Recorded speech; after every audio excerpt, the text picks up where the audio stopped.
अयोध्येच्या राम मंदिरात मोठा घोटाळा झाल्याचा आरोप होत असतानाच आता खासदार संजय राऊतांनी देखील गंभीर आरोप केले आहेत। राम मंदिरातून 3,500 कोटी रुपयांची रोकड, सोनं चांदी आणि देणग्या गायब झाल्या आहेत असा आरोप गेल्या काही दिवसांपासून होतोय। हा आरोप होत असतानाच अयोध्येतील राम मंदिराच्या उभारणीसाठी शिवसेनेनं दान केलेली 4 किलो वजनाची चांदीची वीट बेपत्ता झाल्याचा दावा खासदार संजय राऊतांनी केलाय। हा वाद सुरू असतानाच आता राम मंदिर ट्रस्टचे अध्यक्ष अनिल मिश्रा आणि चंपत राय यांनी राजीनामा दिलाय। नैतिक जबाबदारीच्या आधारे दोघांनी राजीनामा दिल्याची माहिती आहे। त्यामुळे आता राम मंदिरातील रोकड आणि सोनं चांदी गायब झाल्याचं प्रकरण चांगलंच तापलंय। अयोध्येतील दागिने कुणी गायब केले, राम मंदिरातून किती सोनं गायब झालंय, राऊतांनी नेमके कोणते आरोप केले आहेत, पाहुयात या व्हिडिओमधून। नमस्कार, मी मृणाली पिळणकर। अयोध्येतील श्रीराम जन्मभूमी तीर्थक्षेत्र ट्रस्ट आणि राम मंदिर पुन्हा एकदा चर्चेच्या केंद्रस्थानी आलंय। देशभरातील कोट्यवधी भाविकांकडून राम मंदिरासाठी दिल्या जाणाऱ्या देणग्यांच्या व्यवस्थापनावर गंभीर प्रश्न उपस्थित झाले आहेत आणि या प्रकरणाची चौकशी आता उत्तर प्रदेश सरकारच्या SIT पथकाकडे पोहोचवली आहे। या वादाची सुरुवात 7 जून 2026 रोजी झाली।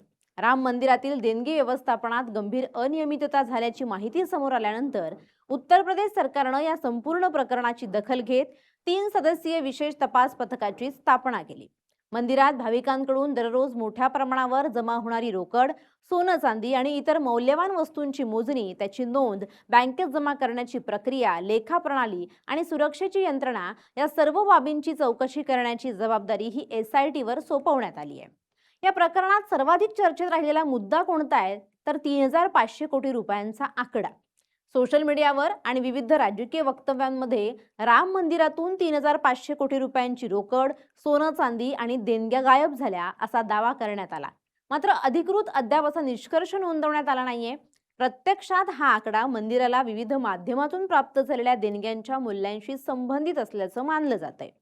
2020 मध्ये श्रीराम जन्मभूमी तीर्थक्षेत्र ट्रस्ट स्थापन झाल्यापासून आजपर्यंत मंदिराला भाविकांकडून रोख स्वरूपात मिळालेली एकूण देणगी साधारणपणे 3,500 कोटी रुपये आली आहे अशी माहिती आहे। तपास यंत्रणांचा सध्या भर हा देणग्या चोरीला गेल्या का यापेक्षा त्या देणग्यांची योग्य नोंद ठेवली गेली होती का, व्यवस्थापन प्रक्रियेतील त्रुटी होत्या का यावर आहे।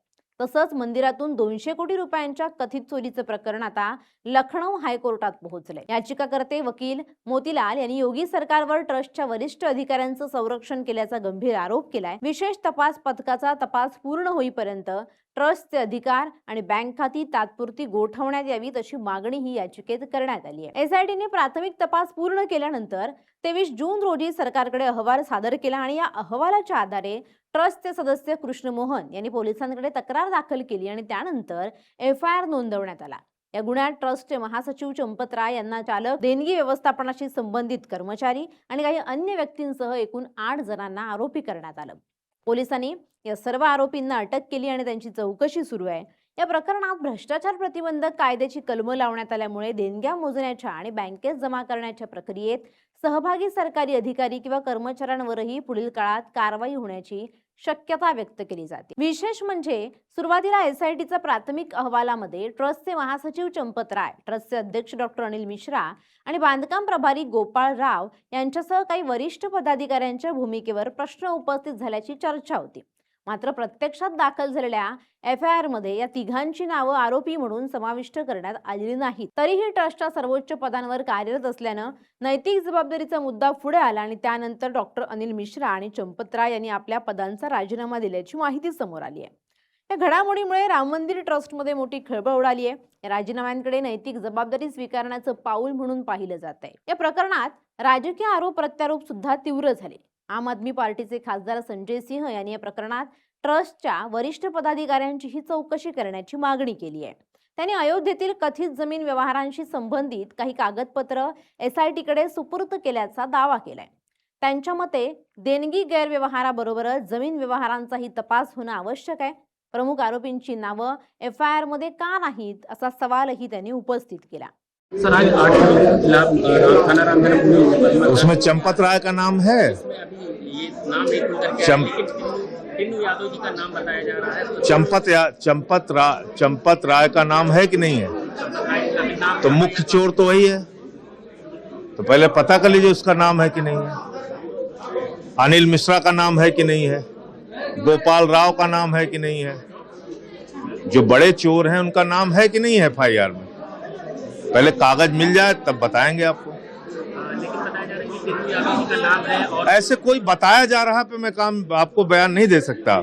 चंपत राय जो सबसे बड़ा चोर है, जिसने जमीनों का घोटाला किया, जिसके नेतृत्व में चढ़ावे का घोटाला हुआ, दान का घोटाला हुआ, उसके खिलाफ एफआईआर है कि नहीं है? अगर कागज हो तो बताइए मुझे। ये तो सर अभी रात तक तो खुल जाएगा। तो जब खुलेगा तब बात कीजिएगा। लेकिन अभी तक गिरफ्तारी नहीं हो पाई, 2 लोगों को बताया जा रहा है गिरफ्तारी कैसे होगी भाई? चंपत राय से सब डरते हैं, कैसे गिरफ्तारी होगी? या वादात आता शिवसेना ठाकरे गटाने सुद्धा उडी घेतली आहे। खासदार संजय राऊतांनी राम मंदिरासाठी शिवसेनेनं दिलेल्या 4 किलो वजनाच्या चांदीच्या विटेचा मुद्दा उपस्थित केलाय। अयोध्येतील राम मंदिराच्या उभारणीसाठी शिवसेनेनं दान केलेली 4 किलो वजनाची चांदीची वीट बेपत्ता झाल्यामुळे गंभीर प्रश्न निर्माण झाले आहेत। उद्धव ठाकरेंनी हजारो शिवसैनिक आणि साधू संतांच्या उपस्थितीत 1 कोटी रुपये आणि ही पवित्र चांदीची वीट सढळ हातानं दान केली होती। तरीही इतकी वर्ष उलटून ट्रस्टकडून त्याबाबत कोणतीही पावती किंवा माहिती मिळाली नाही। ती वीट नक्की कुठे गेली? आता या प्रकरणाची सखोल चौकशी होऊन जबाबदारी निश्चित करण्याची वेळ आली आहे, असं राऊतांनी ट्विट करत म्हटलंय। चोरी का पैसा वो आप मंदिर में चोरी करते हो, हिंदुत्ववादी लोग हैं आप, अपने आप को मानते हो। आप मंदिर की दानपेटी चुराते हो, लाखों करोड़ रुपया चुराते हो, वो पैसा राजनीति में आता है और उसी पैसे से आप सांसद विधायक खरीद लेते हो, पार्टियां तोड़ते हो। वही राम मंदिर के 2000 करोड़ आप लोगों ने जो चोरी की है, उसी पैसे से आपने आपके सांसद तोड़े, तृणमूल के सांसद तोड़े, विधायक तोड़े, शिवसेना के जो 6 सांसद तोड़े, वो राम मंदिर का ही लूटा हुआ पैसा है। ये जो 6 सांसद को जो 50-50 करोड़ दिया है ना, वो राम मंदिर के दान पेटी यहाँ वो शिंदे के पास आई होगी, वहाँ बहुत दान देता था ना, चोरी का माल वो वापस। दुसरीकडे श्रीराम जन्मभूमी तीर्थक्षेत्र ट्रस्टने यापूर्वी सर्व आरोप फेटाळले होते। देशभरातून प्राप्त झालेल्या सर्व देणग्या सुरक्षित असल्याचा आणि त्याचे नियमित लेखापरीक्षण होत असल्याचा दावा ट्रस्टने केला। संशयास्पद बाबी समोर आल्यानंतर ट्रस्टने पोलिसांकडे तक्रार करून तपासात सहकार्य केल्याचंही ट्रस्टकडून सांगण्यात आले। राम मंदिर हे कोट्यवधी हिंदूंच्या श्रद्धेचं केंद्र आहे। या प्रकरणाकडे संपूर्ण देशाचं लक्ष लागलंय। एका बाजूला तपास यंत्रणा आर्थिक व्यवहारांची छाननी करतायत, तर दुसऱ्या बाजूला राजकीय आरोप प्रत्यारोपांमुळे या प्रकरणाचे पडसाद राष्ट्रीय राजकारणात उमटतायत। ट्रस्टमधील नेतृत्व बदल, देणगी गैरव्यवहाराचा तपास, कथित जमीन व्यवहार, शिवसेनेच्या चांदीच्या विटेचा मुद्दा आणि एसआयटीचा अंतिम अहवाल या सर्व घडामोडी आगामी काळात या प्रकरणाला आणखी नवं वळण देण्याची शक्यता आहे। Bureau report, LS Marathi.